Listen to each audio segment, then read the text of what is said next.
Well, in this current climate, you're probably like most of my students, and even myself, who don't have a place to go and work out. The YMCA and the Cooper Aerobic Center where I teach are both closed. Even the gym up the street here, where I lift weights and stretch and hit the heavy bag a little bit, it's closed as well. So I'm relegated, at least for the current time, to kata work in the backyard. Now, I know a couple of people that are lucky enough to have dojos that they built in their garage, and that's great, but for the rest of us, we have to do it at home. So I encourage you, whether you're students at the Y or even over at the Cooper Center, to continue with your martial arts workouts. That's why I've done this video. Now, I think what I'm going to do is invite my son-in-law and my grandson, and we're going to walk up to the elementary school down the street, and we're going to do a little karate workout.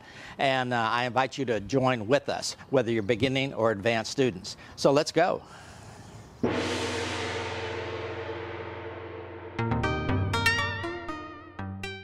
And here we are walking up to the park. Of course, we're keeping our social distance like we're supposed to, but we're going to work out over here at the schoolyard. So you guys can do it outside anywhere you want, or you can do it inside in your house or your bedroom, just whatever is convenient for you. Here's what we're going to do. We're not going to do a whole class, 30, 45 minutes. You guys can do that at home, but I just want to give you some pointers first. It's important to do warm-ups. Of course, we warmed up a little bit by just walking up here, but we're also going to do a few little warm-ups, maybe some stretching, some basics. Kata is important to do. Oh, don't forget that I've got an app where you can go to the Apple or the Android store and download my app. Just go to Keith Yates Taekwondo Forms and you can download that. Hey guys, jumping jacks. 1, 2, 3, 4. Step out with your left foot this way.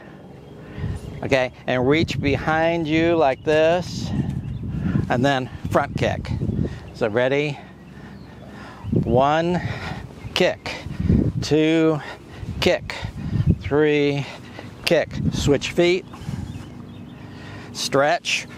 Stretch, kick, stretch, kick, stretch, kick.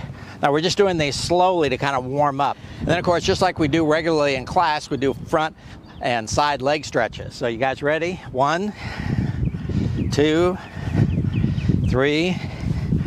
Now, here's something else you can do. If you're at home, or even if you're like we are out at the schoolyard, you can put your foot up on an object and then just slowly stretch up and down. Now, if you're at home, you can put it on the back of a chair or the couch, but this will give you a little bit more stability while you try to do your stretches.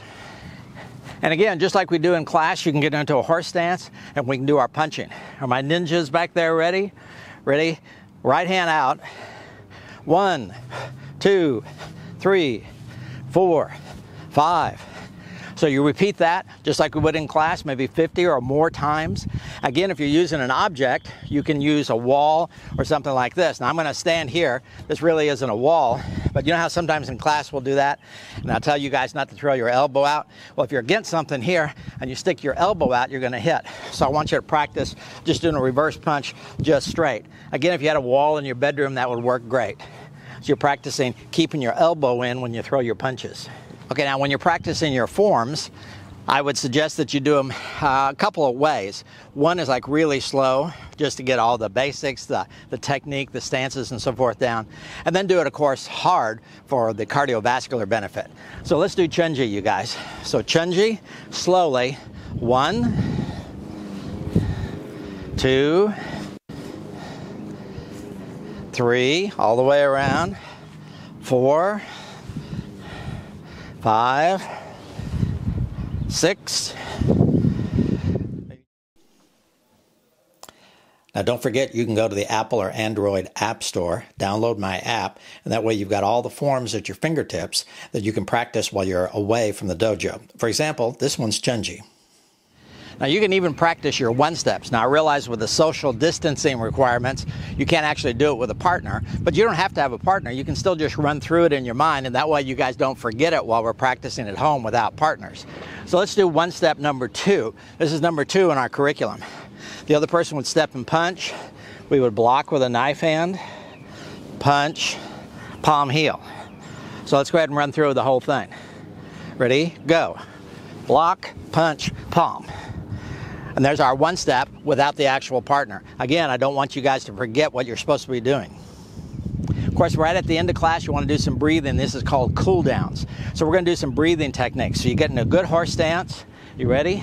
Breathe in, out. In, out. One more time. In, out. So I hope this gives you some hints of what you can do while we're away from class, whether it's at the Y, at the Cooper Center, or wherever your regular classes are. Don't forget your karate, your martial arts training. And of course, when you're all done working out, don't forget the hand sanitizer.